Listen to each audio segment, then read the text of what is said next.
But I wanted to ask you this because I knew we were talking today. Do you remember, or have you ever had a relationship with this idea of the abyss when you're performing? You know, that you can go off the edge of a cliff, that it can go horribly wrong. Like, do you live with that? I think I might have done it. Yeah. I think you actually, that was your career. Yeah, I think you're talking exactly my technique. No, I know exactly what you're talking about. Let me ask you though, because have you finished describing it? Because my point being was that I believe I subscribed to that in the early part of my career. And there was a turning point where I realized I think it's a myth.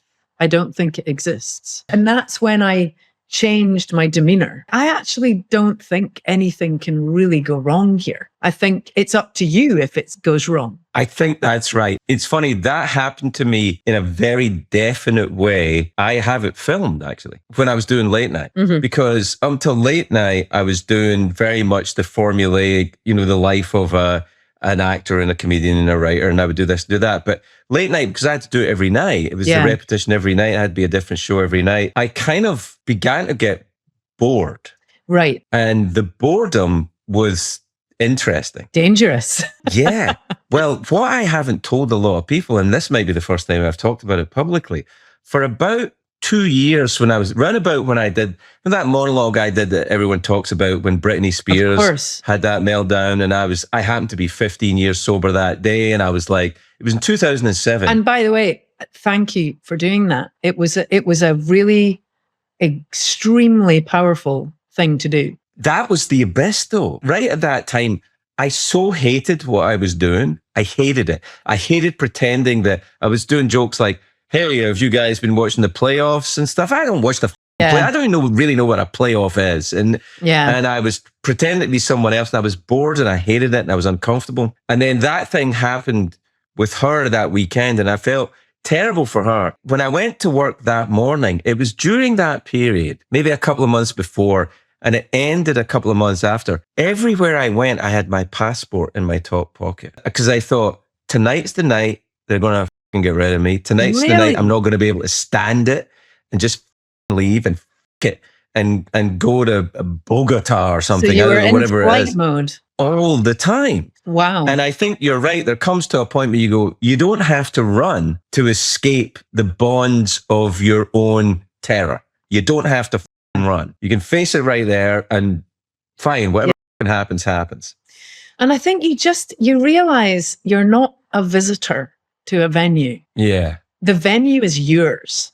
That's right. And I said this to the crowd the other night. I said, this is entirely collaborative.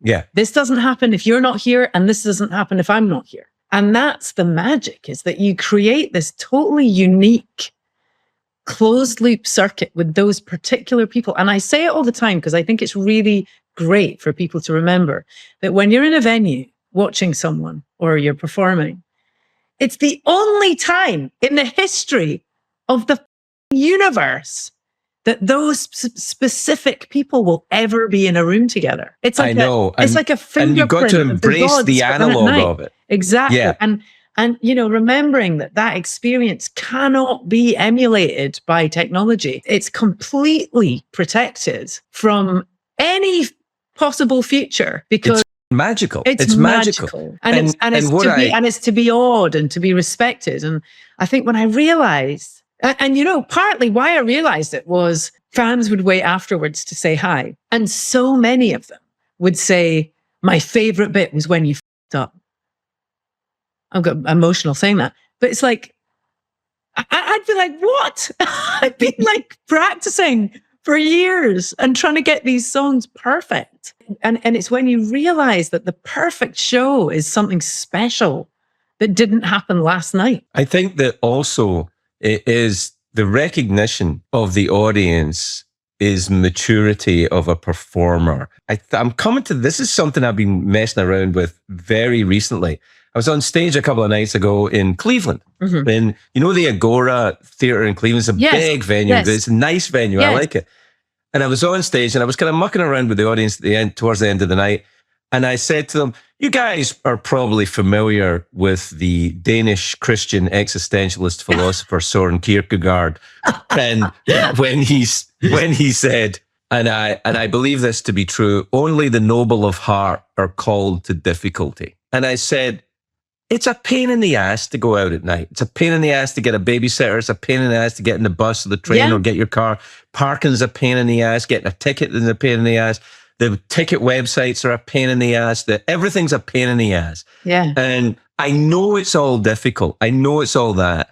And I know that money is tight for a lot of people too. And the fact that you did all that, you went through all of that niggly bullshit to come here and hang out with me, I can't tell you how much I appreciate it. Yeah. And then they waited for the joke and I said, I don't have a joke. Yeah. I really mean it. Yeah. And that was a kind of weird moment as well. And I love that.